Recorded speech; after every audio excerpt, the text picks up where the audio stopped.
이 화약을 이용한 각종 포, 그리고 이 주화를 한 단계 더 발전시킨 신기전과 같은 그런 무기들이 등장을 하게 됩니다. 그런데 이 전쟁에 있어서 뭐 창이나 칼, 또 대포 같은 그런 무기만 중요한 것은 아닙니다. 이 삼면이 바다로 둘러싸여 있는 우리나라와 같은 경우에는 이 해전을 치루어야 하는 그런 경우가 많습니다. 그래서 이 무엇보다도 이 전투력이 뛰어난 군함을 보유하는 것이 관건입니다. 지금 제가 타고 있는 이 배는 이 고려의 군함입니다. 이 고려의 군함은 과학적인 설계로 만들어진 아주 튼튼한 구조여서 이 배 자체가 훌륭한 무기입니다. 지금 보시는 이 배는 이 조선의 군함 거북선입니다. 이 고려의 군함과는 달리 아주 독특한 모양을 하고 있는데요. 이 독특한 형태는 단순히 멋이 아니라 공격력을 높이기 위해서 특별히 고안한 것이라고 합니다. 이 거북선은 일본과의 7년 전쟁인 임진왜란 당시에 이 무적의 돌격선이라는 그런 명성을 얻게 되는데요. 자, 무적의 돌격선, 거북선을 만나보겠습니다. 경남 통영에 위치한 충렬사는 조선의 명장 이순신의 공적을 기리기 위해 만든 사당이다.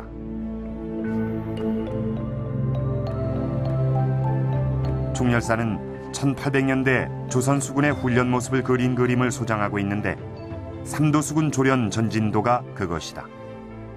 수백여 척의 크고 작은 조선의 전선 중인 거북선도 여러 척 눈에 띈다.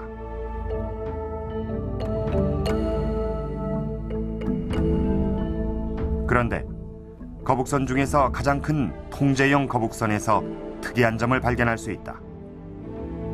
머리와 등 사이에 뚜렷하게 빈 공간이 드러나 있다.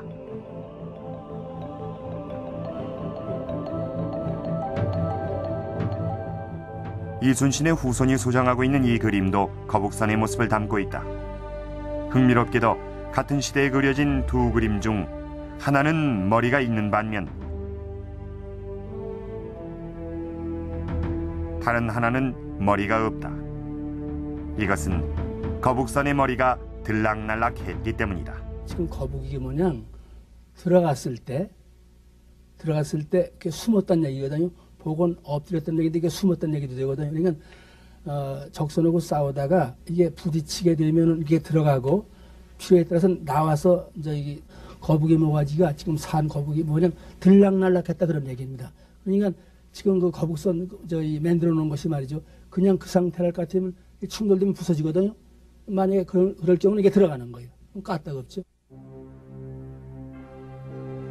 이순신이 왕에게 올린 보고서를 모아놓은 임진장초엔 거북선에 대한 기록이 있다. 용두 구방대포, 용머리를 만들어 그 입으로 대포를 쏘았고 그 대포는 현자 총통이란 내용이다.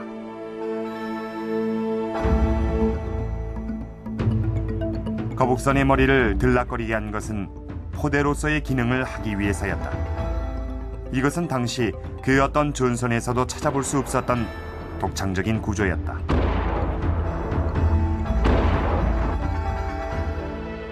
그런데 거북선엔 또 하나의 머리가 있었다. 포대 아래쪽에 있는 도깨비 머리다.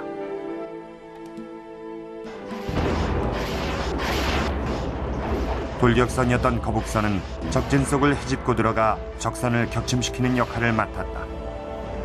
거북선의 도깨비 머리는 적선을 제압하기 위한 최후의 장치였다.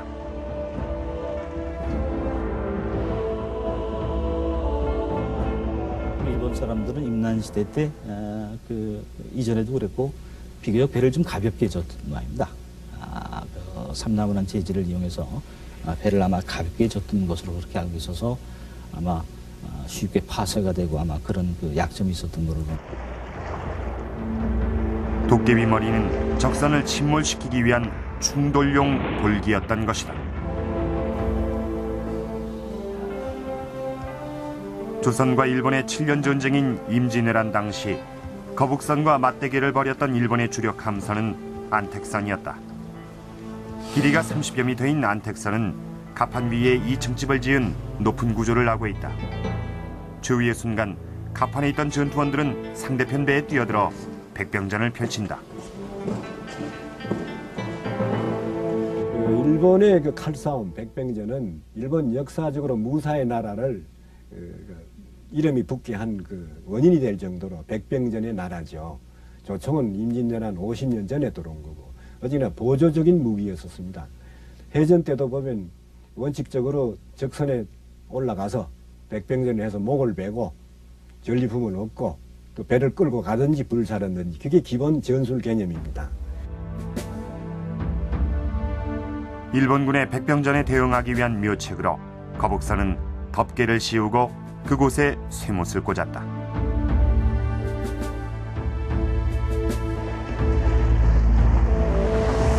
그리고 쇠못을 위장하기 위해 거북선 덮개에는 이영이나 거적을 덮었다.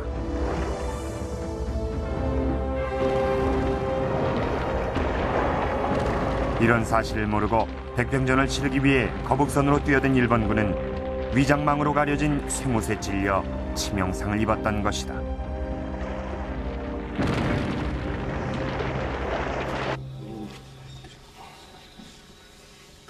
거북선의 우수성은 진법에서도 드러난다. 수군 전진도엔 조선 수군이 구사했던 각종 진법이 소개돼 있다. 그 중에 하나가 학익진. 마치 학이 날개를 펼친 듯한 모습을 하고 있다.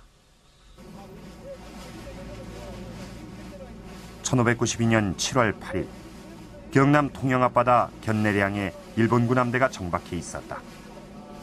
조선의 장수 이순신은 이곳이 폭이 좁고 물살이 급해 싸우기에 적합하지 않음을 알고 한산도 앞바다로 적을 유인해낸다.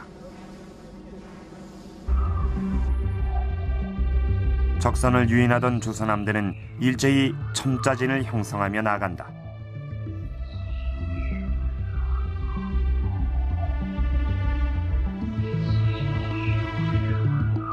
한산도 앞바다에 이르자 뒤쪽에 있던 거북선 두 척이 방향을 바꿔 적진을 향해 돌진한다. 나머지 전선들은 일제히 학의 날개 모양으로 진을 형성, 적선에 공격을 가하기 시작한다. 이것이 조선군이 대승을 거둔 한산대첩이다.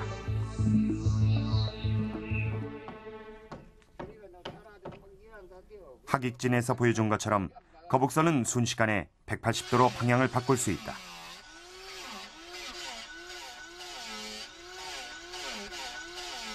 그 비결은 평평한 바닥 구조에 있다.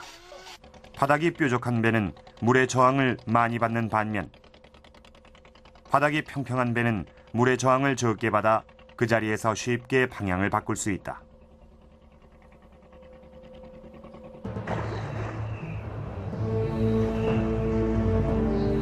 도망가는 척하던 거북선은 갑자기 방향을 180도로 바꾸고 적진을 향해 돌진한다.